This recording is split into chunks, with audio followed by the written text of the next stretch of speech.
All right, today we're going to dive deep into something pretty incredible and, let's be honest, sometimes really frustrating. We're talking about your brain's survival map. We're going to pull back the curtain on why our brains do what they do to protect us and why sometimes it feels like those protections are working against us. So let me ask you something. Does this feel familiar? You've done the work, you've gone to therapy, you've read the books, you've looked at your past, but you still get sideswiped by anxiety. It just hijacks you. If that's you, you are so not alone in this. And we're about to get into the exact reason why that happens.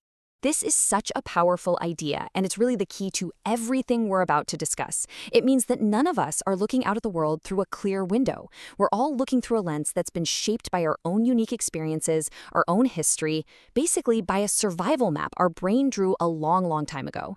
So let's get into it. What exactly is this protective blueprint? How does it get created?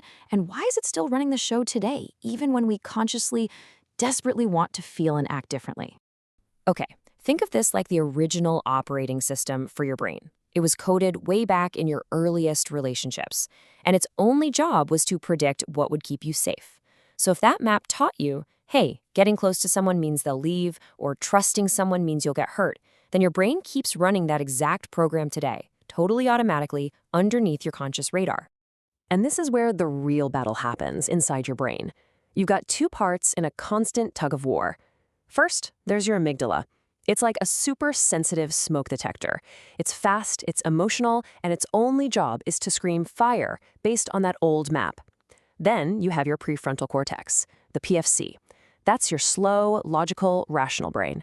But here's the kicker. When that smoke detector goes off, it hijacks the whole system and the PFC just goes offline. Your logical brain checks out.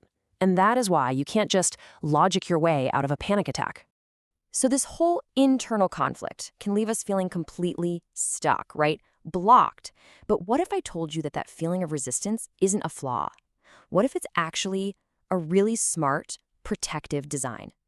Let's talk about the wisdom of resistance. Have you ever felt that? You feel like you should be feeling something or you want to, but it's like there's a wall there. Maybe it feels like numbness or you just can't seem to connect with your own emotions in a way that feels safe. And this right here is the big reframe. That feeling of being blocked is not you failing at something. It's a brilliant subconscious defense mechanism. There was a time in your life when feeling certain emotions was simply too dangerous, too overwhelming. So your mind, in this incredible act of self-preservation, walled them off. The thing is, what started as a shield to keep you safe has now become a cage that keeps you stuck. Okay, so if we can't think our way out of this, and this resistance is a super old defense mechanism, what in the world do we do? Well, the answer doesn't start in your head. It starts in your body. Here's probably the most important thing to get from all of this. You can't reason with your smoke detector when it's blaring. It doesn't speak logic, it speaks danger.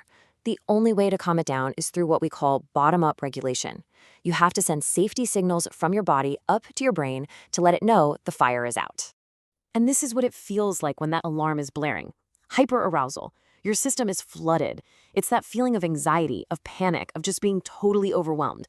You're pushed way past what you can handle. And this is the goal. This is where we want to live. The window of tolerance. It's that sweet spot where you feel calm, connected, and present, where you can feel your emotions without getting completely swept away by them. The goal isn't to never have stress. It's to make this window bigger, so we can handle more of life without losing our footing. But sometimes, when the threat feels too big, the system does the complete opposite. Instead of speeding up, it just shuts down. This is hypoarousal. It's that feeling of being numb, frozen, foggy, or just completely disconnected from everything. It's another survival tactic, but this one takes you out of the game entirely.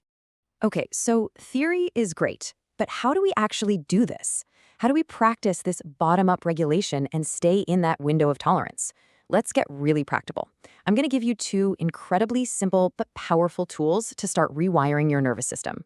First up, we're going to talk directly to your body's built-in calming system through something called the vagus nerve.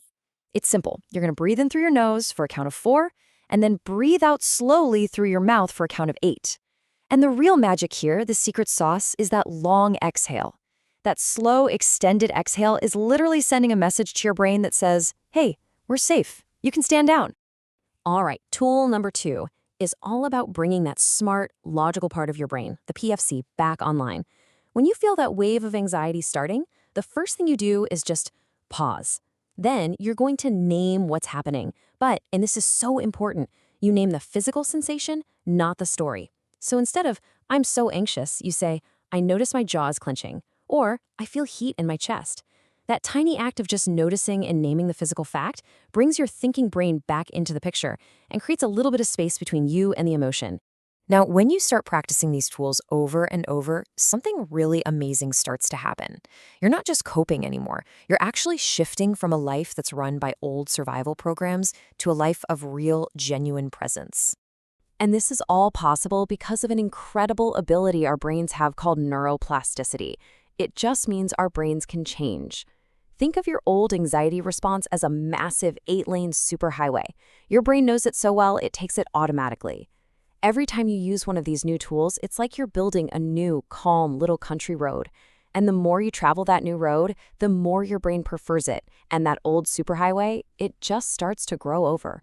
Okay, get ready for this because this one fact from neuroscience might just change everything for you. Are you ready? 90 seconds. That's it. That's how long the actual chemical rush of an emotion, the anger, the fear, the sadness, lasts in your body. About 90 seconds. So if you're stuck in a feeling for minutes or hours, it's not the original emotion anymore. It's your mind hitting the replay button on the story attached to the emotion, which just keeps triggering the chemical response over and over. The initial wave is short. So let's end with this thought. What if healing isn't about fighting with your past or trying to get rid of it? What if it's about honoring the fact that your brain built an amazing map to help you survive? And now, with these tools, you get to be the one to pick up the pencil and draw a new map for your present. A map that leads you not just to survival, but to a life that you can actually feel and connect with and fully live.